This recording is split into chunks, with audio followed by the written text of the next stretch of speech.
Bacana. Pessoal, idealismo alemão, né? Já vimos nosso amigo Fichte e nosso amigo Schelling. Na verdade, o último vídeo de quadro, né, que eu passei para vocês, que eu fiz para vocês, foi o vídeo do Kant, certo? Aí depois do Kant a gente entra no idealismo alemão, certo? Só que o idealismo alemão a gente já viu o Fichte e o Schelling naquele videozinho, né, que tá aí no canal, aquele videozinho feito no caderno. Um dia eu refaço eles, né, mas agora eu tô com um pouco de pressa. Tá bem explicadinho ali, desenhadinho e tal. Então vamos pro último dos idealistas, que é o nosso amigo Hegel, certo? Nome dele, Georg Friedrich Hegel. Vou colocar só Hegel. Também é do século XVIII. Beleza? Então olha só, como um bom idealista, a ideia do nosso amigo Hegel é o quê?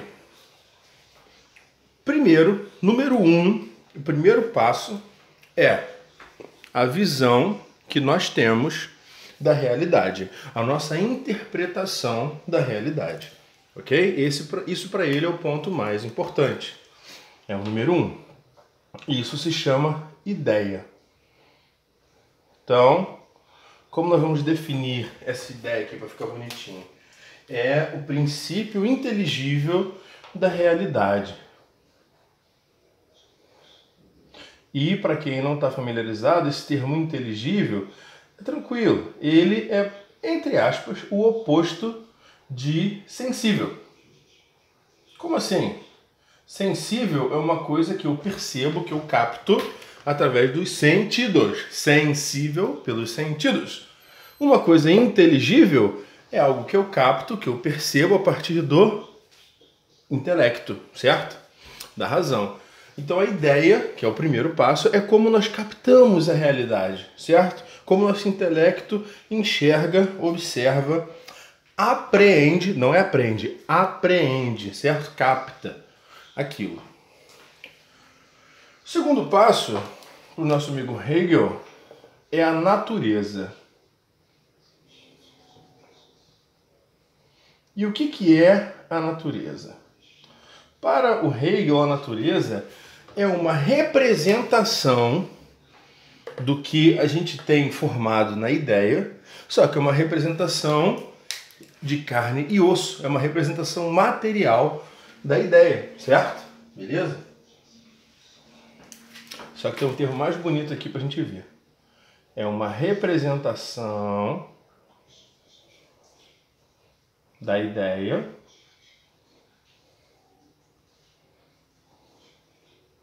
no espaço e no tempo.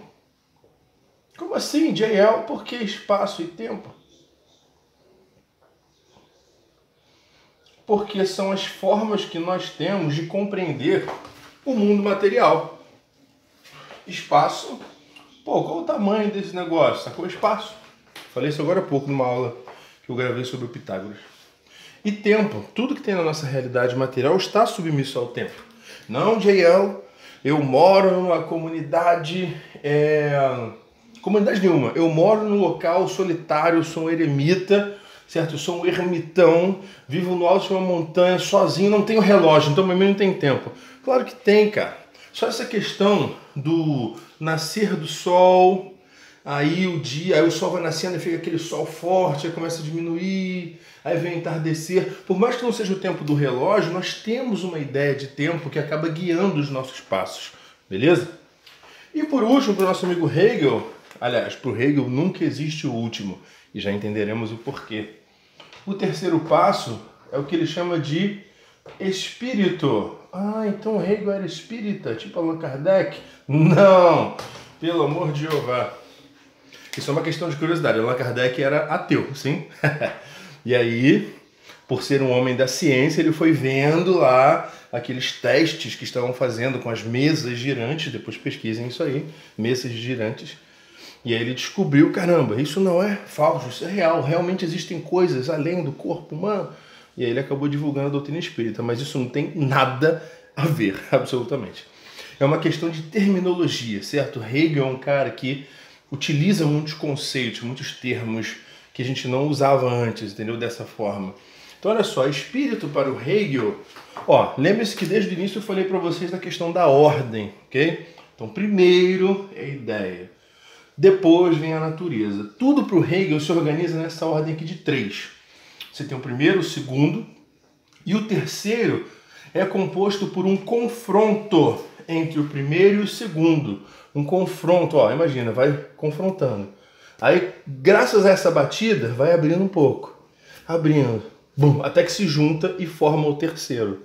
Beleza? Então, o espírito é uma união a partir do confronto dialético, ou seja, confronto de diálogos, certo? Entre a ideia e a natureza. Então, o que é o espírito? É quando a ideia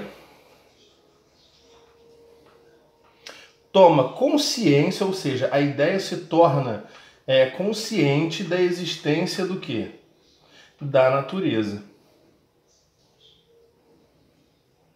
Quando a ideia toma consciência da natureza, certo? Olha, eu estava dando uma aula hoje sobre isso e como vocês já sabem, né, o meu objetivo é sempre explicar a filosofia, até nesses conceitos mais complexos, mais abstratos, de forma que a gente consiga compreender no dia a dia.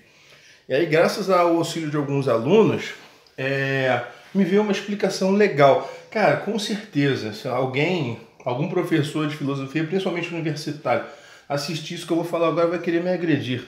Mas não é tão absurdo, para facilitar a nossa compreensão. O primeiro passo é a ideia. Eu estou na rua com a minha esposa, certo? E aí vejo dois camaradas que estavam conversando, né? Um deles vai, agarra a cintura do outro, o levanta e o coloca devagar no chão. E é um chão de paralelepípedo, né? Concreto. Ideia. É como a minha razão, o meu intelecto interpreta aquilo. E estão brincando, devem estar alcoolizados. Ideia da minha esposa. Caramba, é uma briga. Beleza? A ideia do Hegel não é individual como essa que eu mostrei não, tá? É uma ideia geral para a humanidade. Mas dá para entender. Natureza, que é o segundo passo, é aquilo que está realmente acontecendo no mundo que está fora da minha mente, da minha interpretação. Minha interpretação é esse primeiro passo. Depois que vem o que realmente está acontecendo. E é uma briga mesmo. Caramba! Então rola um choque aqui. A ideia que eu tive e o que está acontecendo. Pô, mas será que é uma briga mesmo? Não é brincadeira? Caraca, é briga? Não. E o que é o espírito? É quando as duas coisas se unem e uma toma consciência. Na verdade, a ideia vai e se adequa, ela presta atenção, ela toma consciência